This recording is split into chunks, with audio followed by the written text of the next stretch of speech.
Okay, we have this box here from Endless Pens. Let's get this open and see what we have inside here.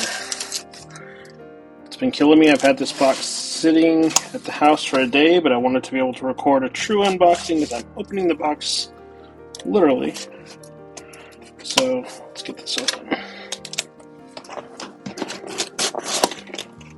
Okay, packing materials.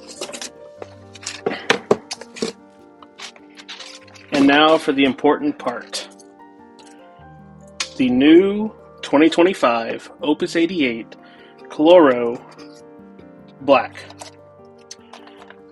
I've recently become a big fan of the Opus 88s, and especially just their filling mechanism of the Japanese eyedropper style. When I saw this one, it had to be added to the collection. It's a little bit smaller versus the other ones that I have, and I'll show those later in the video, comparing against the Minty, the Demonstrator, and the Omar. But as you can see, a nice pen, nice clear Demonstrator with the black with white inset resins on the finial and on the rear cap. Also on the section here, this is an extra fine nib, and this is a number 5 nib instead of the number 6, which is on the others. But I'm excited for this, just to have a smaller version of the Opus 88. So let's get the ink out and get this filled up. Now, the instruction book that comes with the Opus 88, it does have little pictorials in here of how to fill it. It includes the eyedropper with the pen to use for filling, and you can also use a blunt nose syringe. That's what I normally use, but since this came with it, I'll show today. The ink I'm going to use is Kon-Peki, a nice light blue to go with the pen. Now, if you're new to eyedroppers, specifically Japanese eyedroppers, you're just going to unscrew the section, set the section aside, and you see this does have a little divot here where the inside, get that in focus there, the inside cap nestles into when you seal off the chamber to prevent ink from going in, and I'll give a little bit more details on that when I show the other pens. Just going to unscrew that little turn. Now, what you're going to do is you're going to take your eyedropper, squeeze it in, draw some ink up into the eyedropper,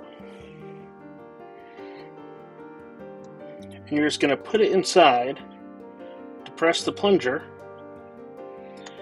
and then see if I can do this without making a mess. You can see that it started to put ink in there, so this will take a few different plungers full. And this is one reason why I really like using the syringe. You can draw up a lot larger volume of ink, so it fills these a little quicker, especially with the larger ones, like the Demo or the Omar.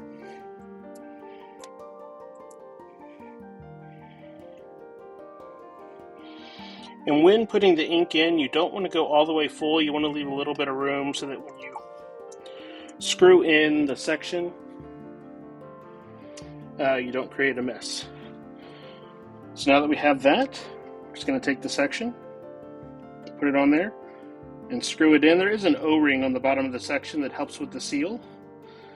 Some people will put silicone grease in there as well as an extra barrier. It's not necessarily something you have to do. It's can be a good practice if you have some on hand. But there we go. We filled this, so let's get this cleared away, and I'll show what it looks like when it's writing. Now, with the Japanese eyedropper, when you're first getting it to write, one thing you do is you have to unscrew this back here a little bit, like you might with a piston pen. And of course, my fingers are, there we go. You don't have to unscrew it all the way, just a few turns, and that's going to open up that chamber so the ink will flow down into the section, that little divot that I showed before. Now, this is where it can take a little bit. The ink has to feed through the feed. Now, you can dip the nib into the bottle to help speed this process up, or with time, a little bit of gravity, it'll get going. I'm going to go in and dip it just to cut down on time, so I'll be right back. Okay, I just dipped the nib, wipe that off a little bit so we don't make a mess. Just using a tissue here. So that'll just prime the feed. It'll get a little bit of ink into the feed, and then the capillary action should start pulling it down from the pen as you write. Let's see, we got the Opus 88 Koloro 2025 edition in the black. This has a number 5 Yowo nib. And this is Iroshizuku Kon-Peki.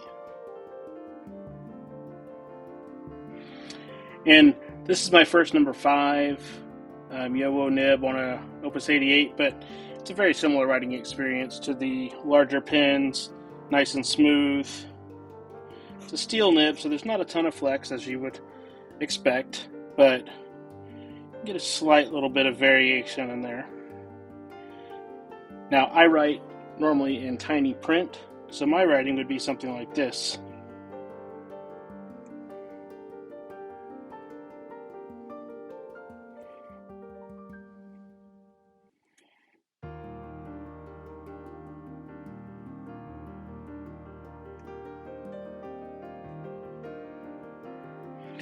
So when I'm writing, that's what I'm looking for in a nib. I write really small print.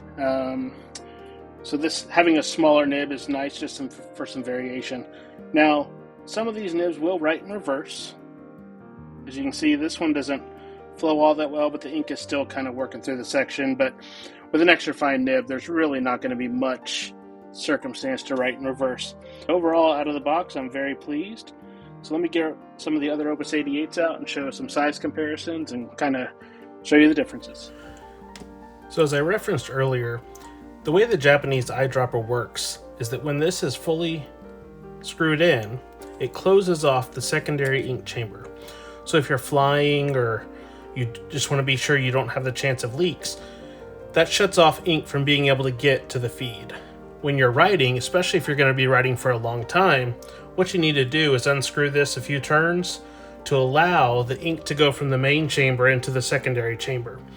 So these are, because of the volume of ink, that's a nice little reassurance that, the chances of leaks are much smaller, because I don't think you'd want 2 or 3 milliliters of ink spilling out of a pen, in a worst case scenario. But, the similar shutoff happens with vac fillers as well.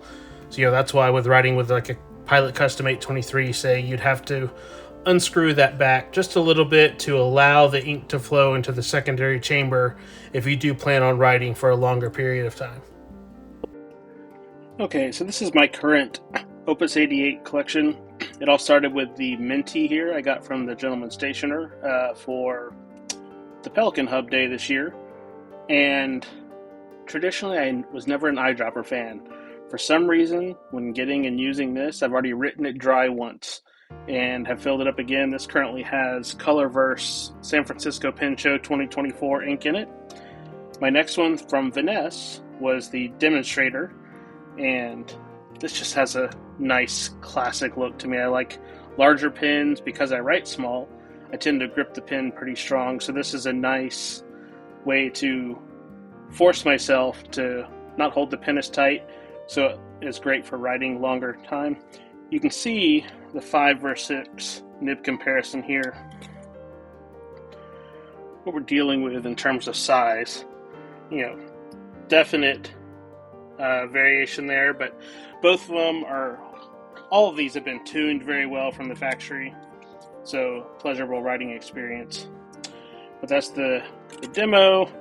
And then I got from Endless Pens the Omar, and I did add, because they had them at the time, I got the black nib for the Omar, because I just think that looks better with the black hardware, the black furniture, the black ring on the back. That just was a much better look for me. So I still have the stainless nib. I think it's currently on my Newton pen right now. But that is one nice thing with these Yowo nibs. You can get a nib with a special grind or different size, and screw it right in and begin writing with really no tools or anything necessary. Then of course the Koloro. So let's get them all lined up here. You can see capped, they're all very similar sizes. The real difference is in the diameter and the shape. The Omar and the Demo is pretty much squared off all the way. Omar has a rounded finial and end cap. The Koloro, smaller diameter, smaller nib, but still has a kind of rounded cap, and then the back part of the section tapers, or the body tapers down, and it's very similar to the Minty, so I should probably line these up more like this, so that the Minty, it's got a similar shape as well, and I really liked that. You know, it was good, nice and comfortable in the hand. None of these are ones that you would post. I think you might be able to post this one, but I don't see why you would. So they all kind of fit in the hand nicely, and I think I wrote 43 pages on this one before I killed it, and that's 43 pages of tiny writing on A5. But overall, I've quickly become a fan of these Opus 88s. I know I'm going to end up adding more. I still like to get a Jazz at some point to kind of complete the collection. And they also have a whole bunch of the smaller pocket pins, which I'm sure one or two will end up in the collection over time. But, you know, for now, I look forward to getting to putting the Koloro to use with the Kon-Peki ink in there. And, you know, just kind of put it through the paces, and I'll probably do a follow-up if I run into any issues, but I don't anticipate any. One little thing I one little thing that I tend to do on these is I'll take a dab of silicone grease and just put it in the threads here, just to kind of, these two both squeaked a little bit. This one I'm not hearing it so far, so it might not be necessary on this one since it's a different material. But with these, with the clear, you know, just a tiny little dab of silicone in there made it not squeak on the threads. Doesn't do any kind of sealing or function. It's just so you don't hear that squeaking sound. But, you know, let me know if you have anything you want to see on these Opus 88 pins. You know, I have friends who have them. I've gifted a couple to my friend with her obtaining her doctorate, who's a fountain pen friend. So she has twin pins to these. So, big fan of the Opus 88. And look forward to doing some more videos soon.